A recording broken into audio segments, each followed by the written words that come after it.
जी भाई, अब इसमें क्या कह रहा है वो, इसमें कह रहा है कि analyse the potential benefits of a lazy fair leadership style. अच्छा, सबसे पहली बात है भाई, एक तो पोटेंशियल बेनिफिट बोल दिया उसने, सिर्फ यानी कि सिर्फ बेनिफिट ही की बात करनी है आपको, और लेजी फेयर। तो हम स्टार्ट कैसे करेंगे भाई? पैराग्राफ 1 में ऑब्वियस सी बात है, लेजी फेयर की आपको डेफिनेशन लिखनी है विद एक्सप्लेनेशन, मतलब डिटेल हो जाए तो अच्छी बात है लेजी फेयर की, क्योंकि वो एक दो लाइन की होती है, तो अगर उसके बाद भी आप कुछ बताना चाहते हैं तो आप बता दें। ठीक है, अब हम पैराग्राफ 2 पर आते हैं कि लेजी फेयर का फ़ायदा क्या है। ठीक है ना, अब आप ऑब्वियसली बात है पहले पैराग्राफ में बता चुके होते हैं lazy fair style of leadership क्या होता है। जब आप डेलीगेट करते थे ना, डिसीजन मेकिंग जो है वो, डिसीजन मेकिंग की जो पावर अथॉरिटी होती है वो आप डेलीगेट कर देते हैं। तो आप लिखेंगे क्या भाई?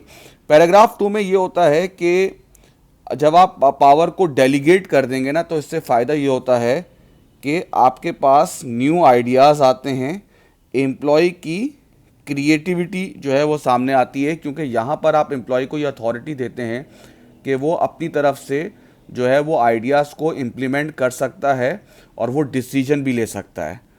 ठीक है भाई, अब आप इसी के अंदर रह के लिखेंगे। देखिए, since employees are closer to work place, ठीक है ना, closer to work place, so they know better, they have a better idea कि क्या चीज़ किस तरीके से प्रॉब्लम्स आ रही हैं और उसको कैसे ओवरकम करते हैं। तो जब आप एम्प्लॉय को डिसीजन मेकिंग का राइट देंगे और since they are closer, they are working, तो वो ज़्यादा बेहतर आइडियाज़ लेकर आ जाएंगे कॉस्ट रिड्यूस करने। ठीक है ना, कि किस तरह से कॉस्ट रिड्यूस होती है। और इससे फ़ायदा ये होता है कि जब आपकी कॉस्ट रिड्यूस होगी तो आपकी कॉस्ट पर यूनिट कम हो जाएगी, और कॉस्ट पर यूनिट कम होने की वजह से आपकी सेल्स बढ़ भी जाएगी, और ये एक तरह से आपको डिफ्रेंशिएट भी कर सकती है मार्केट में। डिफ्रेंशिएट कैसे कर सकते हैं कि अगर आपकी मार्केट में आपके कंपैरेटर की सेल ज़्यादा, सॉरी सेलिंग प्राइस ज़्यादा है और आपकी कम है, तो you can differentiate your self. तो इसको अगर हम मैं सम अप करके कहूँ कि लेजी फेयर स्टाइल का फ़ायदा यह है, क्योंकि lazy fair style two way communication होता है, जिसमें ज़्यादातर डिसीजन मेकिंग की पावर जो है वो डेलीगेट कर देते हैं आप सबऑर्डिनेट्स को। तो जब सबऑर्डिनेट्स को आप आइडिया डेलीगेट करते हो तो न्यू आइडियाज़ ऑर्गेनाइजेशन में आते हैं, क्योंकि उनके पास ये राइट होता है कि वो अपनी तरीके से डिसीजन कर सकते हों। तो जब वो कोई भी प्रॉब्लम देखते हैं या कोई भी कॉस्ट कटिंग का चीज़ देखते हैं, तो उसको उसके लिहाज से वो खुद से डिसीजन कर सकते हैं। और एम्प्लॉयज़ के डिसीजन ज़्यादा इंपॉर्टेंट क्यों होते हैं? क्योंकि they work closer to the environment. जैसे मैनेजर और एम्प्लॉय में फ़र्क क्या होता है कि एम्प्लॉय हैंड्स ऑन अप्रोच के साथ वो काम कर रहा होता है, तो वो ज़्यादा बेहतर तरीके से प्रॉब्लम को आइडेंटिफाई कर पाता है। तो लेजी फेयर में हम उसको ये राइट दे रहे हैं कि अगर आपको कोई कॉस्ट कटिंग करने का कोई भी डिसीजन लेना है तो आप खुद से ले सकते हो। इससे ये होता है कि इतने सारे एम्प्लॉयज़ जब सोचेंगे तो हमारे पास नए आइडियाज़ आएंगे, नए आइडियाज़ आएंगे, तो ऑब्वियसली बात है कॉस्ट कटिंग आपकी अच्छी हो जाएगी। कॉस्ट कटिंग अच्छी हो जाएगी तो इसकी वजह से आपकी कॉस्ट पर यूनिट कम हो जाएगी, कॉस्ट पर यूनिट कम हो जाएगी तो सेल्स भी बढ़ जाएगी, और सेल्स भी बढ़ जाएगी तो differentiation, you can also differentiate. आप देखो, मैं ये नहीं कहता कि आप पॉज पॉज करके लिखते रहो, आप इसको एक तरह से अपने दिमाग में फ्रीज कर लो इस पॉइंट को, और उसके बाद खुद से लिखते रहो। इन्हीं चीज़ों को आप लिखते रहोगे ना, तो वो आइडियाज़ आपके दिमाग में निकलते रहेंगे। अब देखें दूसरा, एक और पैराग्राफ में आ जाएंगे आप, और एक और पैराग्राफ में आप कहेंगे कि लेजी फेयर का एक और फ़ायदा क्या होता है कि एम्प्लॉय का मोरल लेवल हाई होता है, मोटिवेशन लेवल हाई होता है। अब उसी चीज़ को इसी पॉइंट ऑफ व्यू से आप लिखेंगे जो हम ऊपर लिख कर आए। देखिए, मोरल क्यों इंपॉर्टेंट होता है? क्योंकि एम्प्लॉय फील इम्पॉर्टेंट। सही है, एम्प्लॉय फील इम्पॉर्टेंट क्यों?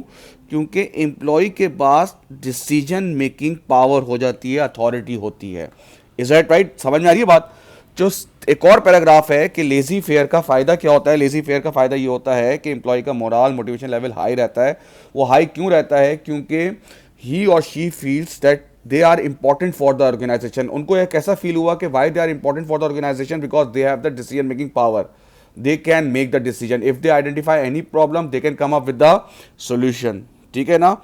और जब आप इस तरीके से एम्प्लॉय को डिसीजन मेकिंग की पावर देते हैं और जब वो कोई प्रॉब्लम का सोल्यूशन लेकर आता है, उसको इम्प्लीमेंट होता है, तो उसका मोटिवेशन लेवल बूस्ट हो जाता है और फिर वो मोटिवेटेड काम करता है।